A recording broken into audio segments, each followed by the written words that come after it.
MandaloreGaming, everybody, welcome to solo ReacTalk. This morning I'm going to be reacting to The Thing Remastered review on the MandaloreGaming YouTube channel, and this was a request from Alpha Shocker. If you guys want to check out my previous reaction to other MandaloreGaming game review videos, remember that the game reaction playlist card is going to be at the top right here. You'll be able to access my other reactions there. If you want to check out the original video as well as MandaloreGaming's YouTube channel, the links are going to be in the description below. Yes, The Thing. I know of the movie The Thing from the 1980s, if I'm not mistaken, a sci-fi horror movie. Watch it, guys. If you haven't watched this movie, go watch it now. Go watch it now and then come back and watch my reaction to MandaloreGaming's game review of The Thing. Yeah, because I think there's going to be some potential spoilers, either from the game or from MandaloreGaming or from myself, because I'm going to start talking. I'm going to start talking. Okay, let's start. 3, 2, 1, go. And what? It's some kind of unidentified craft. It looks, well, like a UFO. Oh yeah, definitely. It's a UFO stuck in the ice. Colonel.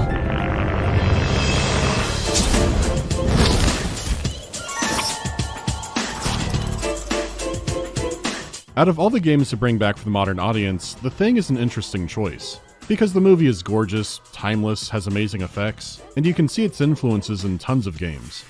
If I had known that this game existed, I would have taken it within a heartbeat, really. I really enjoyed the movie, and to my surprise, thanks to Alpha Shocker, now I know that there is a game called The Thing. I'm gonna play it. Soon, hopefully.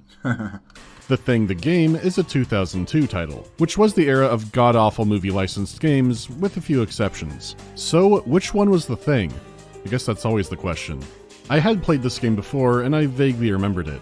Mainly that it had neat ideas, but was inconsistent and frustrating. So when Night Dive offered me a copy of the remaster, I grabbed the original, downloaded what fixes there were for it, and played it the whole way through. And the game was way more ambitious than I remembered, and also way worse. Hey, it looks like your girl. Who said that?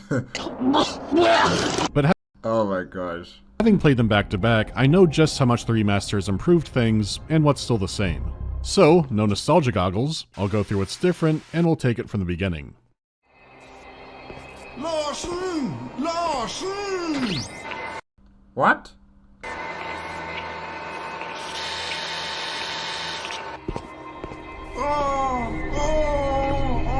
Wake up! Now I don't speak Norwegian, but that delivery always cracked me up.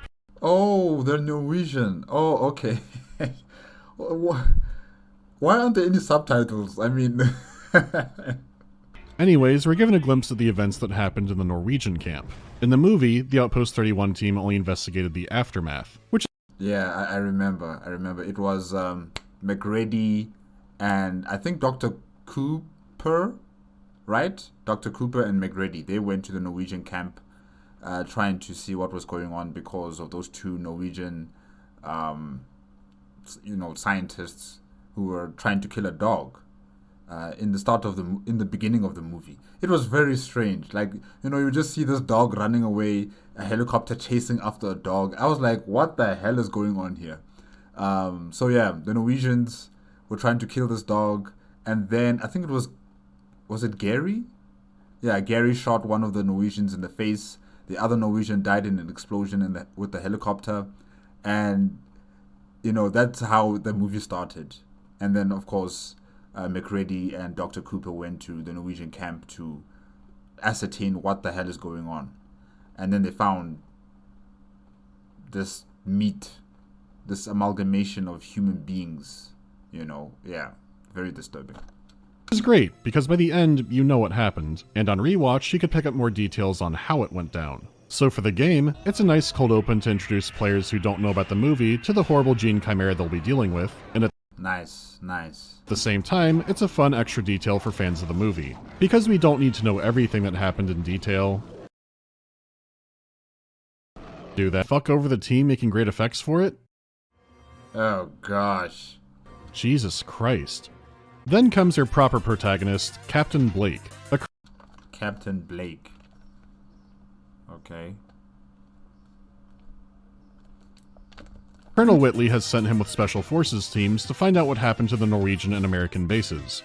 Even with bad weather visibility from a helicopter, it's clear they've been exploded apart. So Blake and his troops are dropped in to poke around the wreckage and look for clues. Unlike many survival horror games where it's you alone in the dark, The Thing is a squad-based third-person shooter. However, if we're going to look for, or should I say, if we're going to find out what happened to this base, right, the American base and the Norwegian base, I think with the American base, it was McReady and Childs. Yeah, McReady and Childs, they were on the surface in some sort of blown up building. I forgot which building it was, but they were in a blown up building, and, you know, they just sat there until they died. So it should not be hard to find their bodies. It should not be very hard to find their bodies. However, with Dr. Blair, I'm not sure about him, where his body is, because he was, you know, the thing, the alien, and I can't remember if he actually died. I don't remember seeing his body blow up or being burnt, so he might still be here. Dr. Blair might still be here. Yeah. We'll see. Complete with managing their health and inventory, stopping them from panicking, and making... Wow, you can... So it's some sort of like a squad, you know, control in terms of how you operate your squad and, you know, their mental psyche in the game. And if they go crazy, they might just start running away, or they might accuse you of being an alien. Like how it happened in the movie. Okay, that's nice. Sure they are still your squad, since there is a chance they got the old Blair fingering when you weren't paying attention. You look secure. It turns out if you start growing extra arms, you don't have to wait for a DD-214. Ban. It's easy to see all kinds of potential in this, and ways it can all go wrong. And to Night Dive's credit, along with the original Computer Artworks team members they also had on board, this part of the game has more going for it, and is way less broken than it used to be. However, it seems like there's more facilities in the Antarctic base, the American Antarctic base. Because in the movie, we had the medical operations, we had the dog kennel, we had the sleeping quarters, we had the rec room, we had the radio room, and we had the sheds, the outside shed, and we had McReady's shed where he slept, and then we also had the helicopter and the tractor. But it seems like there's more stuff in this Antarctic base compared to the movie. Yeah. All right.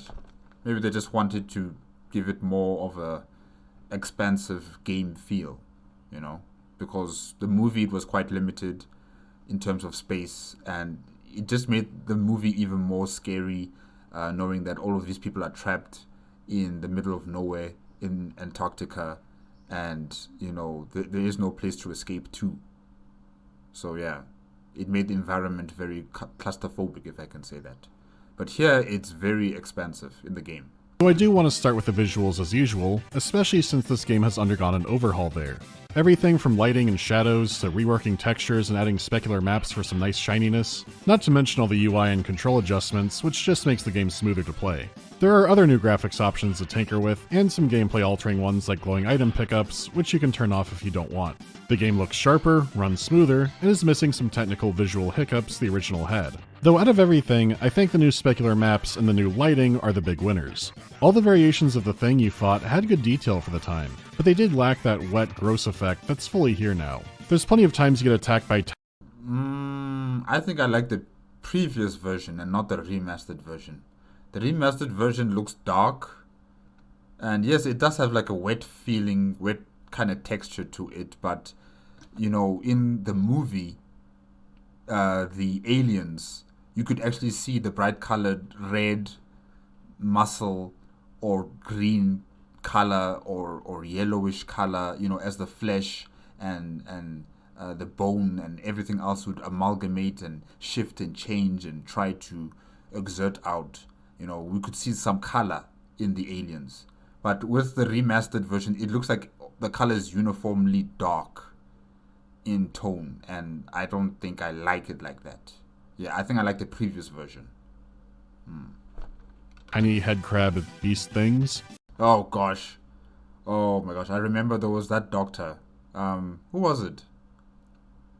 I forgot his name right now. But it was not Dr. Cooper. Dr. Cooper died trying to help the other doctor, if I'm not mistaken. Yeah, his hands got whoosh. You know, he lost his hands in the process of trying to help the doctor, who was, I think he was hit in the head. Yeah, McReady was trying to enter into the base, and then the doctor was trying to apprehend him, and McReady pushed him into the shelves. He hit his head, and he was losing consciousness, if I'm not mistaken. Yeah. And Dr. Cooper was trying to help this doctor, and then we realized that this doctor was actually an alien, and Dr. Cooper's hands were gone because the alien opened its mouth. The mouth was on the stomach. That's crazy. The mouth was on the stomach, and it just ate Dr. Cooper's hands. And yeah, this alien was starting to stand up, and then McReady had to use the flamethrower. It burned. He burnt the alien. However, the alien's head dislodged from the main body, and then it grew legs, and it started walking, or sorry, I said skittering on the floor. It was disturbing. It was disturbing. And it was hard to tell what they were in a bad way, where here you can make out so much more detail. And sure, some are still an amalgamation of tongues and flesh, but now But they're not heads. I think that's what's missing here. They need to be like heads. They need to be walking heads. you can more easily make out the human heads running at you, along with all the other small thing types there are, along with brand new variations they've made for this remaster. The lighting improvements add a lot of spectacle to your muzzle flashes and flamethrower. They did cast light before, but the effect wasn't as dramatic. The light doesn't spread as far, and you don't have all the dynamic shadows reacting to it like you do now. And in the movie, the flamethrower was bright, it was active. I mean, it was just like a lava of fire just coming out of that flamethrower. It was really something to see. And I'm glad that MandaloreGaming is stating that in the remastered version, they have upgraded the flamethrower and they've made it as amazing as it was in the movie. Yeah. Because, the fire that would be produced from the flamethrower, crazy. A good amount of the game was, and still is, going through metal corridors, and this new detail does help to keep some areas less static. But some areas that had good atmosphere before are way elevated with this. It's not in every single scene looks more amazing now remaster. There are definitely areas where it can be hard to tell, but I get the sense it was from wanting to remain faithful to the art style, shortcomings and all, to not get a Halo CE situation. Like keeping the weird posters or the stretch textures for panels, those were all in the original, they're just more HD here. There's an interesting approach because when it comes to small throwaway assets like that from the old game, they kept it how it was, but where they did make those kinds of changes was to align it more with the movie. Even the level design, United States National Science Institute Station 4. Especially early on, had some changes made to throw in some extra detail and little bits like that in there. They could have just been assets that were cut down for performance. It's a cool approach if that's what was happening, but there are two changes I find strange, and I have a theory for both of them. In the original's first few levels, the outside areas are gray, murky, and, well, dark. It's night near the South Pole. But in the remaster, it's a lot more blue. In the movie, it was also extremely blue because of these blue light poles, but even the ice reflected the blue light and it made everything look very blue. And if in the remastered version they've tried to emulate that, that's a good thing because that's how it was in the movie as well. The original, it kind of looked like there was a strong storm in the original game, so maybe that's why it's not really as blue. But in the movie, definitely, it was very, very blue outside. Yeah, I remember that as well. And this is with color grading off because, well, that makes it a lot more extreme. Could it be the old System Shock remake demo returning for revenge? It's not bad, and I might not have noticed it hadn't I just played the games back to back, but I was curious if there could be more to it other than the obvious answer, which is it makes it look colder. Again, go back to the movie, and at night the blue is everywhere. Yes. In the commentary, John Carpenter talks about how they used airport lights, both on camera and behind the camera, to light the exterior scenes. Some of the most famous lines in the movie McReady! have it creeping into the background. Even if it doesn't make sense for the lights you see to have it reaching that far, it's always there. So the original color here is more realistic, but the remaster's lighting looks more like the thing. They didn't crank it to be as dramatic, but that is a subtle adjustment. The other is even tinier, but it is in your face most of the game. On Blake's backpack, he had a cool little Arctic Marine logo, which now just says US. For one, it's more historically accurate, but I think there's even more to it. And it goes back to a line in the game's intro. Okay. We'll make a sweep and report back. Roger. Meanwhile, I'll check up on Alpha Team. The unseen squad is Alpha Team, but Blake is leading this one. It's gotta be Bravo Team, if you're going by the classic NATO phonetic alphabet. But if your background is in software, what comes after Alpha? Beta. Blake used to lead the Beta Team. It's such a small oversight that probably has a funny story about someone realizing this too late, so they both corrected that and made it more period accurate while they were at it. For me, Well, you know, that's good. The little things also count. I like the fact that they were very meticulous in pointing that out and trying to correct that. Yeah, that's good. this is part of the fun in really paying attention to what gets changed in a remaster. The smallest changes can have some reasoning behind them. Alright, enough comparing for now, let's talk about the game as is. Oh, damn. The environments are cold, dark, and utilitarian. In other words, it's Antarctica. Area looks secure. Despite there being a cold meter, you don't spend that much time outdoors. Most of the game you're crawling through warehouses, hallways, laboratories, warehouses. Now, like I said before, I think they have expanded on the Antarctic base in this game compared to the movie, because the movie, it was very limited. That base was very limited. There were only a few exits and entries. There were only a few rooms in that base, and it just made everything claustrophobic. But in this game, it's like an entire military facility.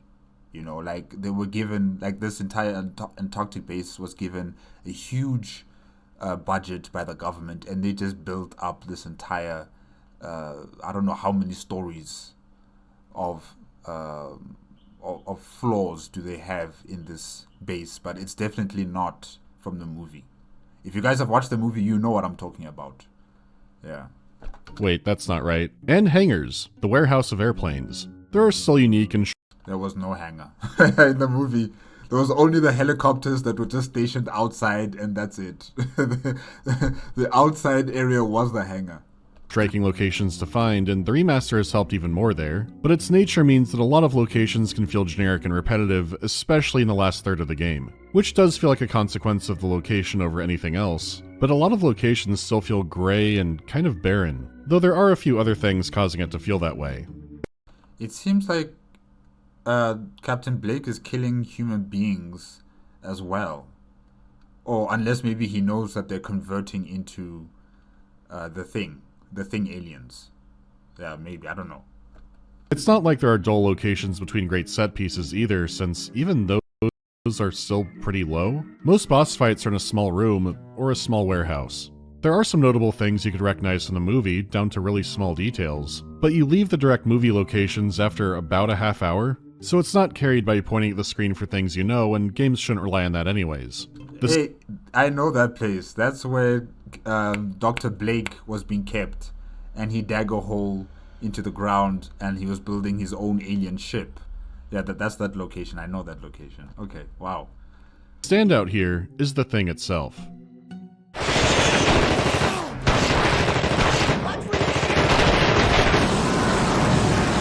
Burn it.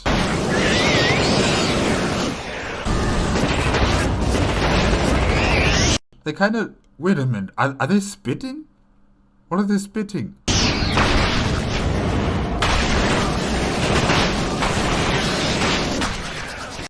I was gonna say they kind of look like the Flood from Halo. Seriously, they kind of look like the Flood.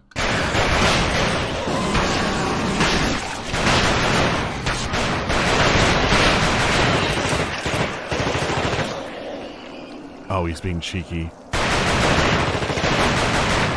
There are the swarms of tiny thing beasts, which, besides the spitting ones, feel the same to fight, but the bigger walker variants have so much more going on visually. They might morph an appendage when damaged or spawn out smaller creatures. The way they can be a living soup of multiple people or animals or maybe other alien life.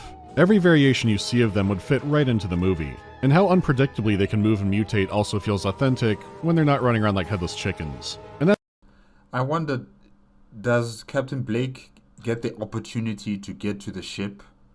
You know, where the alien spacecraft had crash landed? Because he did talk about it to a general on the phone, telling him that there's an unidentified flying object that has crashed in Antarctica. So I'm assuming, or I'm hoping, I should say, I'm hoping that he does get inside the ship. He gets the opportunity to get inside the ship, because in the movie we didn't get the chance to get inside the ship, or should I say we were not shown inside the ship. We saw the exterior of the vessel. It's huge, but we never got to get inside. So I'm hoping with Captain Blake, you know, he gets to get inside there and, you know, see things, see alien infrastructure and architecture, and, you know, what type of alien analog is this that has now been able to mutate itself and exist into different forms of organisms on planet Earth. You know, yeah. Was this some sort of biological weapon? Was the thing a biological weapon? Or was it genuinely the pilot that was, you know, flying this ship that crash landed on Earth? Yeah, these are the questions I'm still yet to answer. You know, I'm still yet to get answers to, I should say. Yeah. It's not completely on them, because all the enemy AI can be like this. But why, Captain? Why did you kill them? I do get the idea. We're both things and enemy humans are trying to survive, so they run away from a fight sometimes. The problem comes from just how fast you damage them to that threshold. But regardless, their meat puppet lasagna forms always looked authentic, and that's even better now. Meat puppet lasagna form. As for the sound, this is where things get rough. The voice acting is a blended range of hammy to alright. People like pointing out how Colonel Whitley is the smoking man from the X-Files. Probably because it's the one notable thing about this character. Stand down, soldier. Good to see you, Doctor. And Blake, he's part of the pantheon of Xbox Action Man characters. What the hell? Yeah, we're not alone in the universe and all that crap. Check it out and move on. Let's skip the song and dance. Pierce is dead. I just want to get the hell out of here. Man, this guy is purely here for the paycheck, isn't he? There are a few standout lines, but you kind of know what to expect. As for the music, it's authentic to the movie, tense, fitting. Area looks secure. Oh, that's nice. Yeah, it kind of reminds me of the movie as well, with the music. And you get maybe 10-second stings of it until it fades off into silence. It's so sudden and awkward.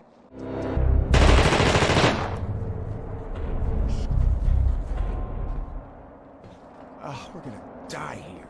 Whoa. Yeah, no, it just fell off very quickly there. Is it trying to warn you that there's going to be some sort of heavy danger, you know, that's up ahead, or it just cuts off like that? Huh.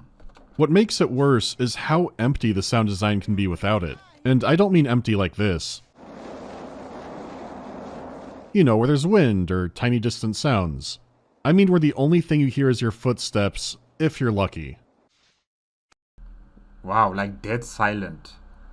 Yeah, no, that is weird. That is weird.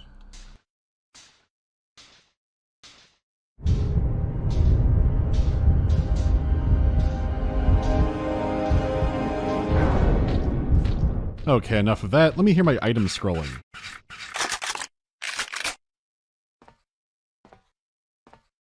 There's kind of a delay with the sound and then the movement of the character player.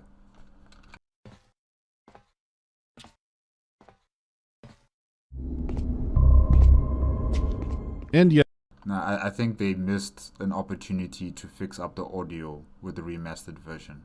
Yeah, they kind of missed this opportunity here. yes, the original game is like this too, but it was to the point where I thought something was bugged out. Like when a boss was revealed, it was dead silent. And watch how the camera whips around it. Like, that has to be an audio sting not playing right.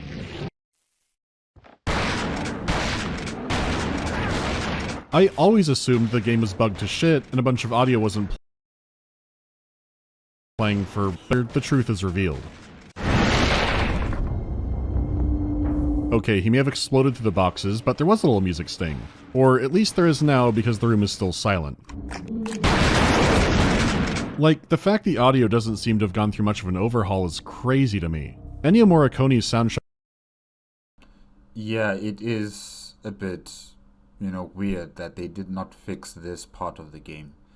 Everything else so far, it kind of looks good, yeah, but I'm just wondering why didn't they focus on this as well. ...for the movie is just iconic. I hate to say it, but even Among Us is outdoing the official game here. Man, I haven't played this game in years. The last time I played this game was... it was during COVID. Yeah, during COVID times. And then after COVID ended...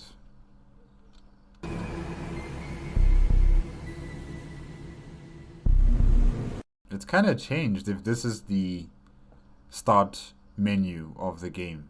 Yeah. And sure, something probably happened to stop the original game from getting the proper soundtrack, or really, any soundtrack, but if the Remastered team wanted to keep the game like this, so many areas needed an audio pass. It's not tense atmosphere quiet, it's empty and undercooked quiet. They're definitely undercooked. I mean, you should be hearing the steam coming from the pipes, you should be hearing the footsteps from Captain Blake, you should be hearing, I don't know, like scratching noises from the alien things. Whether they're roaring or they're skittering on the floor or they're skittering in the pipes or skittering underground, something. Because even in the movie, when Dr. Blair transformed into his final form, if I could say that, he could dig underground and he almost attacked and killed McReady, and yeah. Really, it was scary. You could actually hear the thing scream. And that's also a very important thing that I've yet to actually hear from this game, in terms of the screams from the thing aliens. Because in the movie, because the thing amalgamated, or should I say it has transformed these humans into this alien hybrid existence.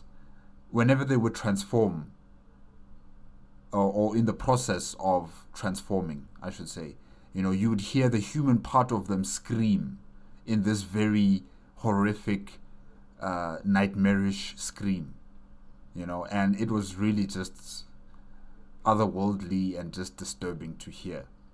Just hearing this person screaming out, and you're just seeing the body transform and contort. Yeah, it was very, very scary. So I've yet to hear that from any of the aliens in this game. All right.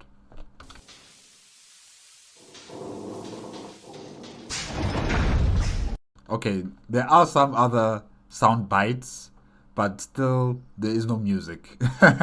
Guys, music is also very important. It's very, very important.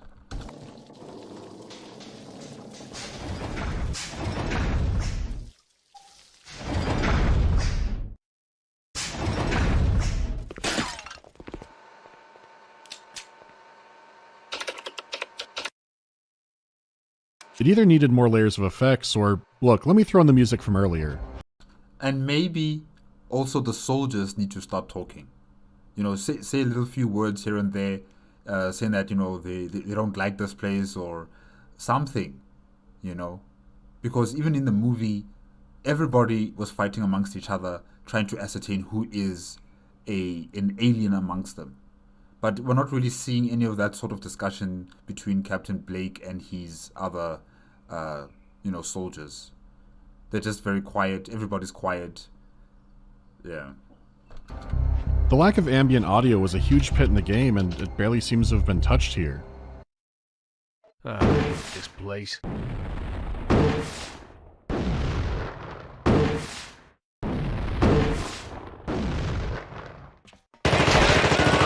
For all that the improved lighting and textures did for the game, I was hoping sound would see similar improvements, even though all the combat sound effects and the monsters are all fine. The game didn't have bad sound effects, it just didn't have enough of them. I don't know, maybe they also fell into the Hateful Eight. Actually, the one full song the original had was in the credits. Yeah, that didn't make it back for this one. This is more fitting, but... The credit scene kind of reminds me of Mass Effect. Really, it reminds me of Mass Effect. Man, I like that other song more. It's like I can feel the AMV trying to escape from it.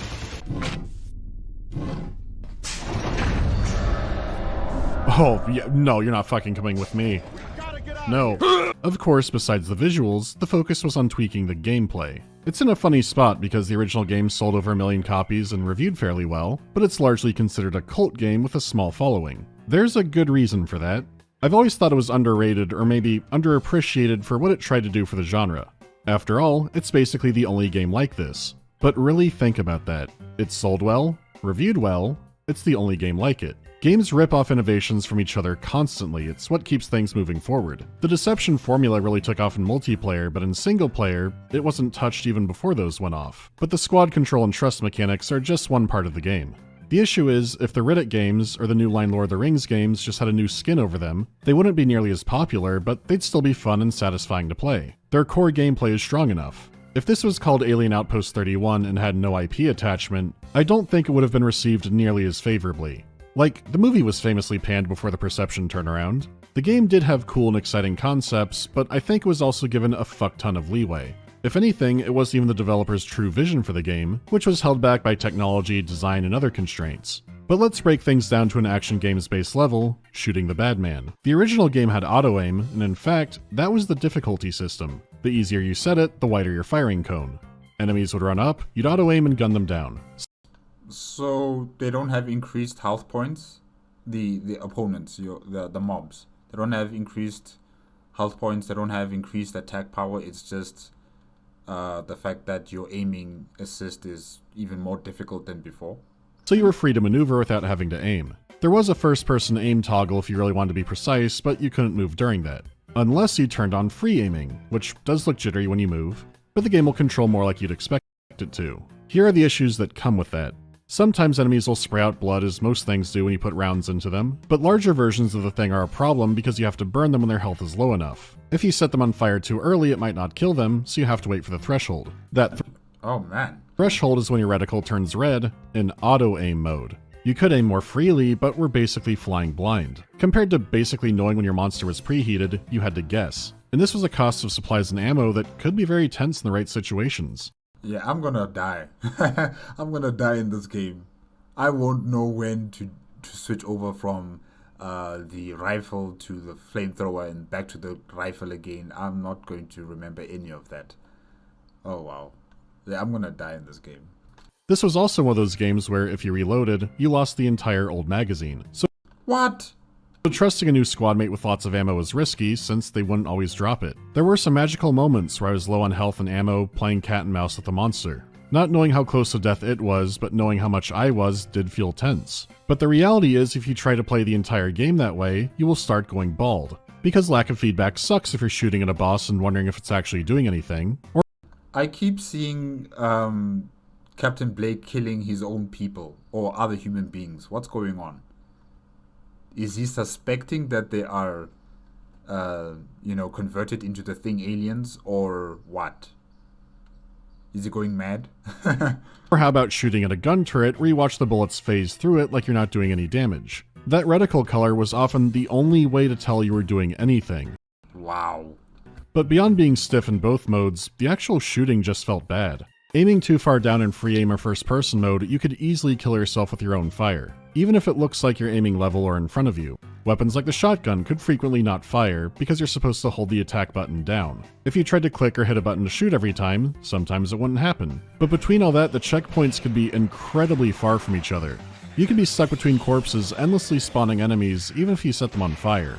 It has that kind of pacing where it feels like they're trying to stop rentals at the video store. Having a load button on death is part of the widescreen fan patch. Otherwise, you had to go back to the main menu to load a save. What? Seriously? Oh my gosh, hopefully, yeah, luckily they did fix that up in the remastered version, right? Oh, imagine you have to log out from the game, go to the main menu, and then choose your last saved option. No. Then there were the other bugs and jank, like a boss being able to hit you in a cutscene or geometry you would get stuck on. And this is all before touching the squad system. Again, there's probably a reason this. Man, the way these people are vomiting, it's reminding me of Pro Postal. Oh, not Pro, but Postal, the Postal games, yes. If you guys don't know the Postal games, check out CV11's Pro Postal playlist. Yeah, you'll get to have a full experience in understanding what the Postal games really are. Yeah, especially Postal 2, I should say. Game sold so well, but is viewed as being a strange outsider cult game. It's kind of a nightmare to play through, but you can clearly see where things can be polished up. So let's start with those basics before getting into the squad system. For starters, the game just controls better. It uses a combination of the old free aim system for looking around, combined with the auto-targeting for enemies getting close. It's a combat system I haven't felt since... oh god, well... Hey, I know this game. It's that Warhammer game, right? Wait, hold on. I just need to see. Yeah, I think it's the Warhammer game with the Tau. I think you play as a Tau character, right? If I'm not mistaken. Yeah. I just can't remember the name of the Warhammer game, but I remember this. It's a lot better here. Because of this new system, you really have to try to hurt yourself with the flamethrower, compared to aiming fairly level and somehow still damaging yourself. Weapons like the shotgun now fire as quickly as you shoot, which is still kind of jank but in a much better direction. You no longer keep hammering the button with nothing happening in a critical time. The magazine... Man, that's kind of scary. The only point where you get to see the creature is when the flash from the gun happens, and you just see the alien moving closer and closer to you. That's kind of scary. The magazine system has been completely abandoned, so you can reload whenever you want now. The maps also have way more health and ammo pickups than they used to the point where ammo was rarely an issue for me, even while I was still passing out ammo like candy. And that does include squad discipline. There's no guesswork at all now when deciding when to use the flamethrower. The icon doesn't just turn red, a flame icon will pop up when it's time to cook. Nice, nice. I'm gonna need that if I'm gonna play this game. And there's now a dedicated key to switching to your flamethrower, and a quick heal key. And areas that once spawned enemies forever no longer do so. There's autosaves on top of the save stations. Nice. So what was known in scholarly circles as the Thing's stupid staircase is not too bad now. Visible feedback on enemies can still be bad, but it doesn't matter nearly as much, and bosses always have a visible health bar. Your squad's aim can be absurdly good now, and if they have the ammo, they'll clean up an area nicely. And going through the game, I realized I was barely taking damage.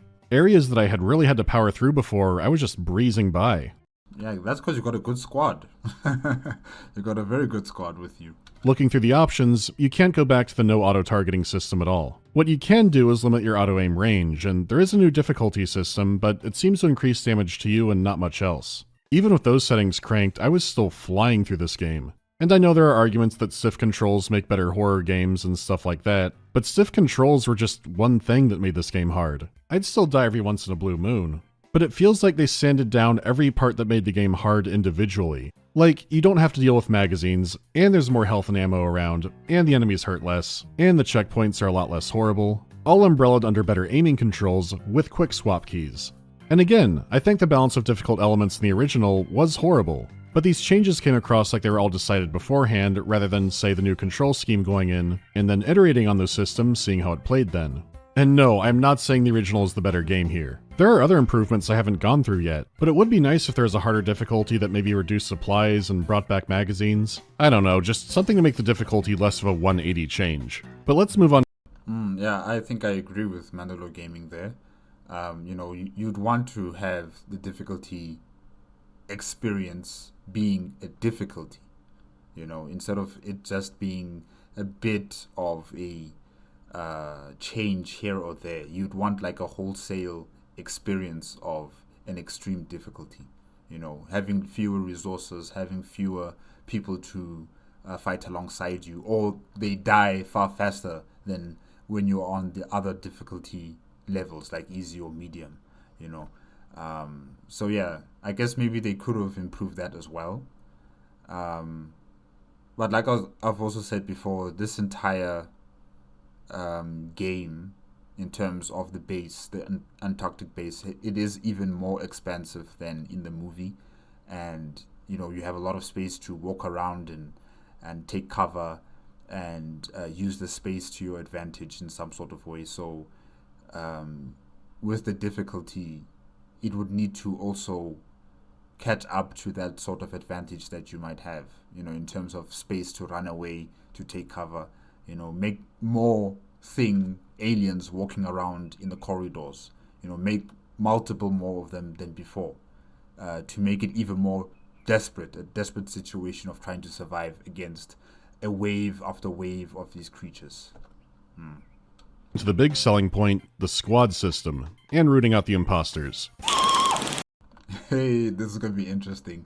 Because like I said, guys, in the movie, it was hot debates. Everybody was fighting against everybody, trying to figure out who did what. Why did you go there? When did you go there? Wait, are you a suspect? No, are you a suspect? Like, it was funny. It was very, very enjoyable. And I'm worried about, in terms of the game, if they can somehow emulate that, in terms of the soldiers, whether they will also be talking amongst each other, fighting amongst each other with Captain Blake, trying to say that I am not an alien, I'm still a human being, something like that. I want that type of dialogue to happen. Yeah. Or maybe I'm asking for too much, I don't know. The game has some Half-Life influence, but more directly, opposing force.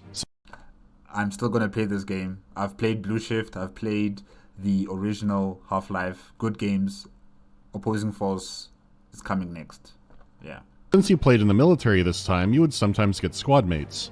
You had your standard Crayola connoisseurs, but also engineers for cutting open doors, and medics to heal you and the rest of the team. They were only around for small portions of the game, but more developed than Half-Life proper. The Thing also has standard soldiers, engineers, and medics. But they're around a lot more frequently, and you often find new ones to recruit. But to make them more human... Oh, so you get to replace ones that either died during battle or you killed because they are aliens? Ah, okay. And how many squad members can you have? They're ruled by trust and fear. If your guys find something unsettling, you'll know about it because they start puking all over themselves. This is going to be happening a lot, sometimes mid-sentence.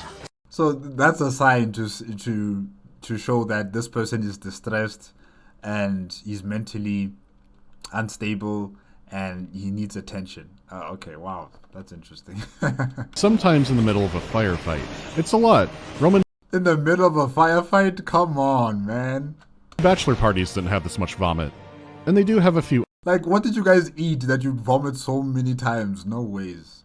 Other ways of letting you know they're freaked out, and if their fear level gets too high, they'll go into a full-blown panic. They'll have breakdowns refusing to move, run away, fire their weapons off wildly. I like the fact that you can see the icon on top of the soldiers, to show that this person's distressed or they're panicking. Yeah, okay. So you want to try and mitigate it before it hits this point. This is mainly done by giving them more ammo, gunning down aliens, but also keeping them away from areas that are too scary, because even on the lower end, fear will still affect their accuracy. The reality is, with how small these areas can be, that's inevitable. But it's kind of comedy gold too, since sometimes they'll go, "Oh my god," then walk a few steps and go, "That's good." Oh man, we're gonna die here! Wow! What flavor of shit is that? Ew. Damn, good shot. I'm okay, alright? But sometimes, whether your fault or not, they're gonna hit that breaking point. Just like in the movie. Captain Blair hit the breaking point. He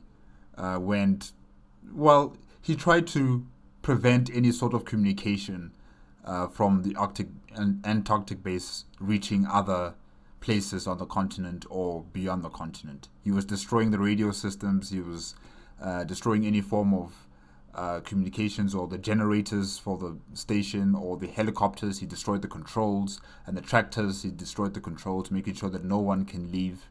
And when they cooped him up in that shed, I think that's when he was converted into another alien being. Yeah, I think that's where it happened. because before he was still human, and he tried to prevent a catastrophe from occurring where this alien entity would further, infect other human beings beyond Antarctica. So he went crazy, if I can say that, desperate, and he decided that he was going to destroy all forms of communication, destroy the power generation systems, destroy any form of transportation in terms of the tractors and the helicopters. And yeah, he was very dangerous. Like, he had a gun, he was shooting everybody, not everybody, but he was trying to shoot people, and just tried to keep them away as he was destroying all the electrical systems. So yeah, I can see that they've tried to add something similar here in the game, and that's very good.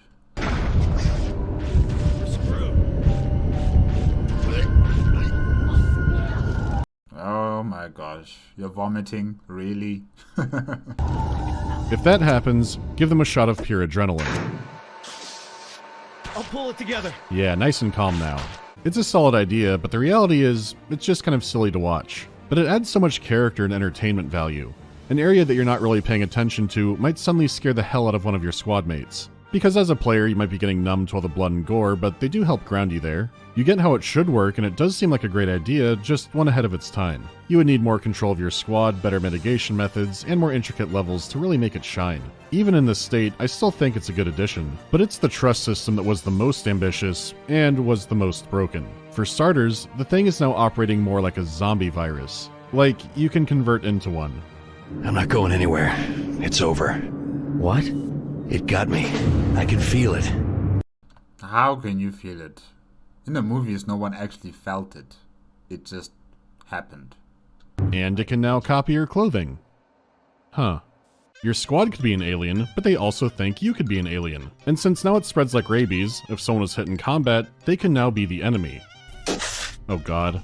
The issue is you've got to keep them around. Engineers are the only class that can open certain doors that you need to progress. If they die in certain fights or lose the infection dice roll, that can be a game over. Well, luckily you can recruit other scientists, or not scientists, but doctors or engineers or any other specialist, right? Yeah, but maybe that's also still very rare, to get in the game, in terms of replacing your personnel. Keeping medics alive isn't as critical, but in the old resource-starved version, they were certainly a lot more helpful.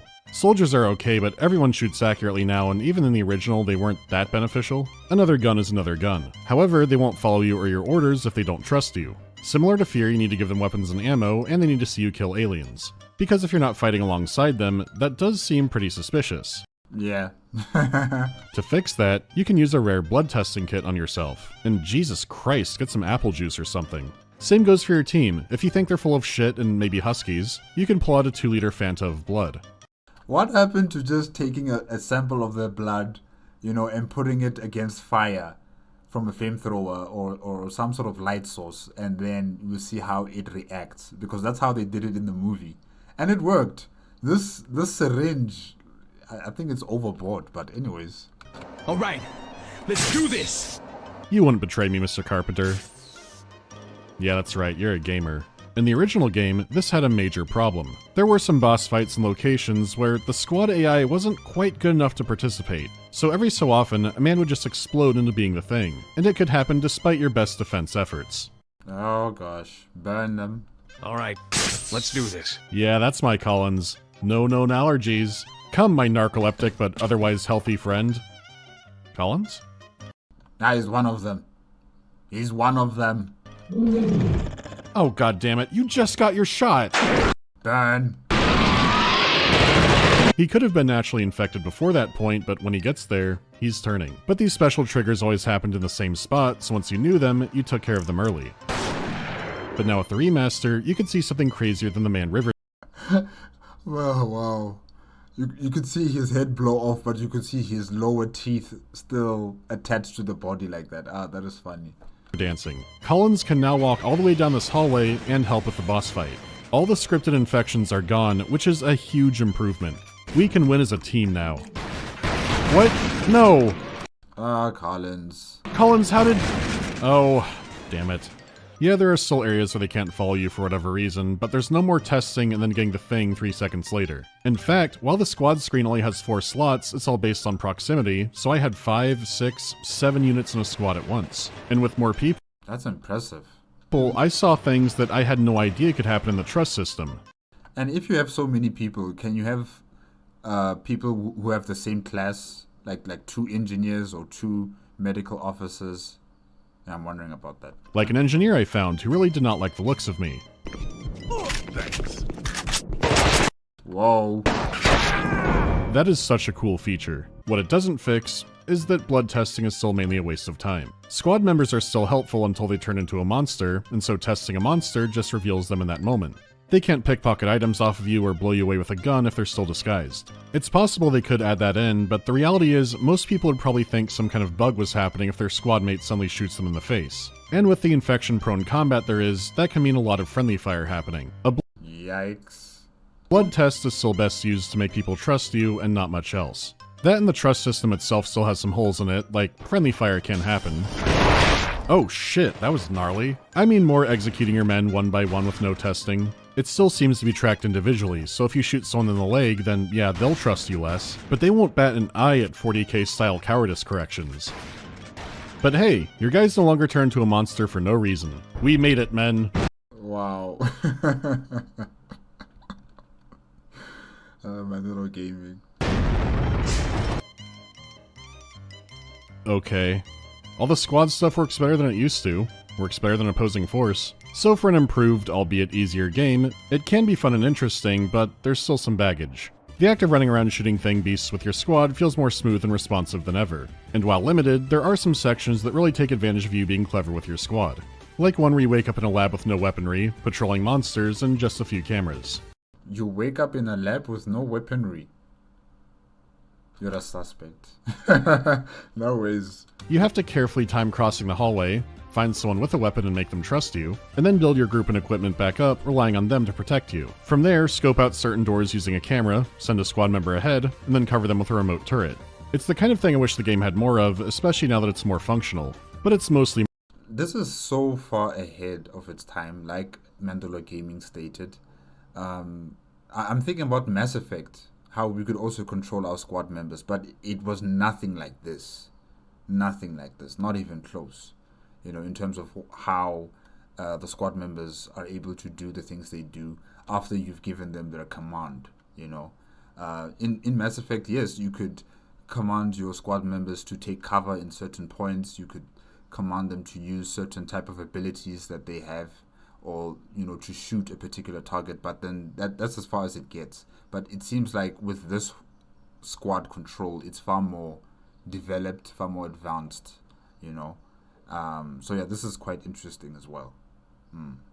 Murder hoboing, and the last third of the game is murder hoboing soldiers. There are still some creatures around, but what made the game unique starts falling off more and more. Also, compared to creatures, it's a lot harder to buy soldiers running around aimlessly.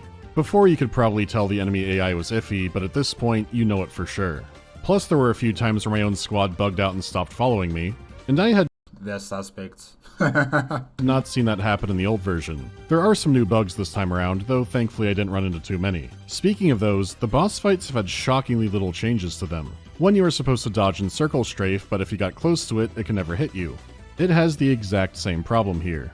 Oh no. Or that awful little ledge in this fight. And I don't think they kept these to be authentic either, because they did remix some later objectives like the C4 hangars, which seemed like a weird change to me compared to something obviously awful like the staircase. It's a very uneven game at its core, but only a 4 to 7 hour one, so it doesn't drag out horribly. There are still solid improvements that could be made, but they're not going to change what the game is. An okay 2002 third-person action shooter, with some cool and ambitious ideas that are executed better here, but too much convenience has sacrificed some needed friction which could be put back in. Maybe in some kind of new mode called Chess Wizard or something. As for the story, there's some clear patterning off of Aliens, which isn't a bad idea if you're going for a sci-fi horror sequel. Yeah, but I've yet to see them go to the alien ship. I want them to enter into the alien ship, you know? We've only been seeing the base, and like I said before, this base is totally different from the movie. So yeah, I would have liked that, you know, they would enter into the alien ship so that we can see inside what's going on in there, the type of technology that is able to be procured from such a vessel, you know. So I think that's a missed opportunity there. If this game was called The Things, that'd be appropriate. The military ultimate badasses come in and get more than they bargained for. There's a company up to some mischief. The main problem Gen Inc. Robotics. Interesting. is aliens built on the fear of alien. The alien could be anywhere, and now there's an entire hive of them. It was already established how awful one was, and now the chances are higher that it could be around any corner. Sure, because it was an action movie, a lot would be shot in the face, but they still threatened or would pick off characters you were invested in. The threat of the thing is that it can be anyone. But you don't have a strong cast of characters for the game here, you have endless red shirts for the meat grinder. And Blake himself is like a living men's deodorant commercial. Ah! Who's the cargo for? I don't know, but it sure ain't the Red Cross. A Thing game where you were in small locations with characters you were invested in could really work. The ones here are interchangeable on your quest to smite more headcrabs. Even from a world-building angle, a lot is still unclear. It seems to take place right after the movie, so there was always a hidden corporate military base down here studying the aliens? No. They're experimenting with it to do something, but it's all kept vague. You do find the fates of some movie characters, especially if you explore around, but I don't find the story interesting enough, good or bad, to really dig into. The one exception is a single line written by the Thing. In context, The Thing can write? Breathe deep, Blake. Wow. this would taunt Blake as he dies. The creature Blake dies? Huh. Well, I did say he was a suspect. Because how do you wake up without your weapons in some sort of medical facility? No. They experimented on you, or the thing has infected you. Yeah. was always a survivor, but taunting goes a bit beyond that and is a little more human. Was it always like that, or has it spread to enough people that it's starting to get our tendencies for some reason? That's what I want to know. That's what I want to know. You know, because in the movie, we were not really given a full explanation on what is the motives for this alien or this entity for doing what it does. You know, what does it want to do? Does it want to escape Earth? Because we saw Dr. Blair building up a ship underground, right? But did he want to leave the planet, or did he want to get back to the ship, or did it want to, you know, get to any populated human settlement and then infect everybody else there? What did it want to do? We were not given that opportunity. I understand, you know, McReady and everybody else, they had to burn and kill these things. They didn't have time to talk or to ascertain the reasoning behind the aliens. So I understand. But I'm just saying, like, in the game here, they could have given us this opportunity for us to understand the background when it comes to these aliens. And the fact that there's one that's trying to send a message to Blake, that is very interesting. It wanted to spread and survive, but you didn't get much motivation beyond that. Actually, it's not clear if it did want to spread, it might have just wanted to escape. The whole movie is about guessing everyone's motivations, so I found this tiny bit of malice interesting. Other than that, I got nothing. Really? Nothing else to the game? So these questions will never be answered. Alright. Remember, no Norwegian.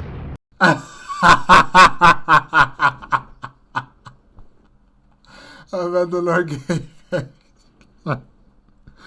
Oh my gosh. Oh. Ooh. Oh my gosh. Oh my gosh. If you guys haven't played what is it called again? Call of Duty Modern Warfare. I think it was Modern Warfare 2. If you guys haven't played that game, then you won't understand the reference of no Norwegian. Oh gosh. It is fascinating this game was chosen to be brought back. I do think it's more prime for remake over remaster territory, but it could generate interest in making other games in the IP, or bringing back games like this. I'll have the GOG link pinned in the comments, but the $30 asking price is too high. At least if you're buying the game purely for the game. $30. That's a lot of money in South African rands. I think even $20 would still be a maybe. But if you have the income and want to support Night Dive, then go for it. because I would much rather interesting games like this get brought back with touch-ups, compared to games that are still perfectly fine to play that don't need this kind of treatment. Projects like this and Killing Time are weird choices, and I'm glad to see them back with so many improvements. Hopefully this one will get some more post-launch support. And I've still got a lot of catching up to do with my regular schedule. This was a nice and sometimes awful break from that, but I'll see you next time.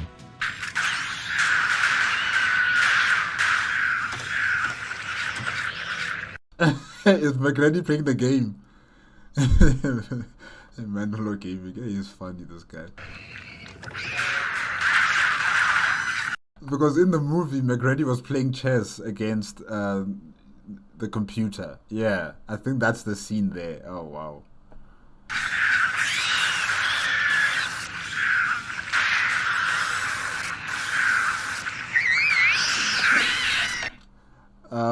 Yeah, the thing remastered in South African rands is 270. Yeah, I'll put it in my cart. I won't buy it now, but in the future. Yeah, because that's a lot of money, especially for such an old game. Yes, it's remastered, but I don't know if I can buy it now, you know. Or maybe, let me add it to my wish list, and I'll see if there's going to be any time for a what do they call it, a discount, and then I'll get it then, hopefully. Yeah, because 270 rand, it's a lot of money.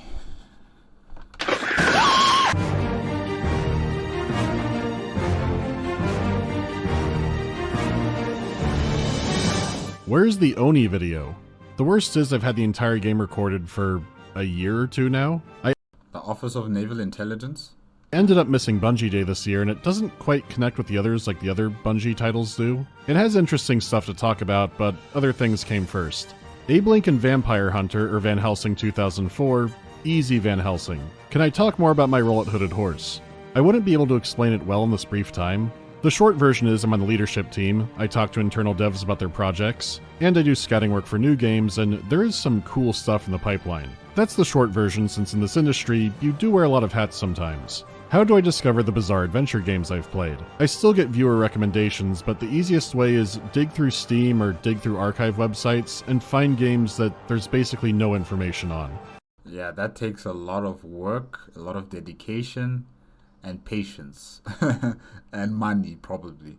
It means you will trawl through a lot of uninteresting nothing, but eventually, you'll find something weird in there. Like I said in the Cabela's video, more is coming, Halloween just can't contain it. Nice. I'm locked, loaded, and ready to make shit dead. Who talks like that? Alright guys, yeah, that's it with the Thing Remastered review made on the MandaloreGaming YouTube channel and requested by Alpha Shocker. Yeah, this game, the remastered version of the game, is so much more better than the original, definitely, especially in terms of saving the game, saving your progress in the game. The fact that in the original version you had to log out of the game and access your saved files on the main page, on the the opening main page of the game. That was just unnecessary, really. That is just something they should not have just left it like that in the original game. So the fact that you can now access your previous gameplay or your previous saved gameplay in the game, that's a good thing with the remastered. The textures of the remastered version are also nice. However, I did state that I did not really like the main bosses, the main boss aliens. The way they look. They looked very dark and very uniformed in one tone of color, which I don't really agree with, because in the movie you could see multiple brighter colors, as this alien would try to mix, organic species together, whether it's a dog or it's a human being. You'd see some bit of red, some yellow, some other tones of red and other tones of brown and other types of colors, and it just made it look a bit more lively. But in the game, in the remastered version, the alien looked just like a brown sludge, if I can say that. You know, wet. Yeah, it looks wet. It looks convincing in that type of texture, but then the color tones, I wasn't really agreeing with that. In terms of the squad control, how you're able to manage your squad, making sure that they are still on your side, making sure that they are not the aliens. It's also a very nice addition. Like I said before, I would have wanted to hear them bicker amongst each other, like how we saw it in the movie, how they would fight amongst each other, you know, asking questions whether he's an alien or he's not an alien. Where were you here? Where were you there? You know, I would have wanted that sort of banter to also be available in the game. But at least, you know, as the main character, as Captain Blake, you're able to garner the trust of your soldiers by giving them weapons, by fighting alongside them, by what was the other one? Testing them with that syringe gun, which was also quite interesting to see. Yes, it's not 100% effective and foolproof in terms of how to manage your squad, but it's there, and I think it's a system that it tried its best with what is possible during that time when the game was out, even for the remastered version, you know. So yeah, so far so good in terms of that department with the squad management and how you're able to use them as well. You know, to push further into the game. In terms of the maps, yeah, I did like the fact that they added more, like they added this private company that was experimenting on the aliens. Yes, that is interesting. I also like the fact that they've added many of those locations from the movie into the game, which is also a very nice addition. And I guess, yes, I understand why they would want to expand it further and to create this private entity that is experimenting on these aliens. But in terms of the story, I just don't know how does it connect to the movie, because in the movie there was no private entity, there was no private company that was experimenting on these things. It was just the United States of America Antarctic base there with, I think it was like 8 or 9 people in that base, and that's it.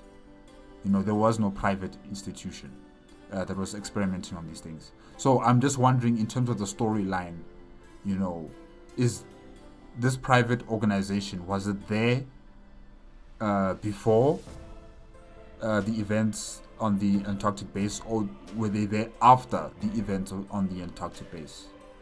Yeah, I'm not entirely sure about that. But it is an interesting addition to the game as well. The audio for the game, they should have really fixed that up in the remastered version. I don't know why did they not try to fix that up. But everything else in terms of the little details in the game, how they also tried to fix that up, that is also a good thing. It's just that the audio, it does sound awkward here and there. But otherwise, it's a good game. It is a good game. It looks like a fun game. And definitely it is a game that I'm looking to acquire. Just not now, because like I said before, 270 rands is a lot of money.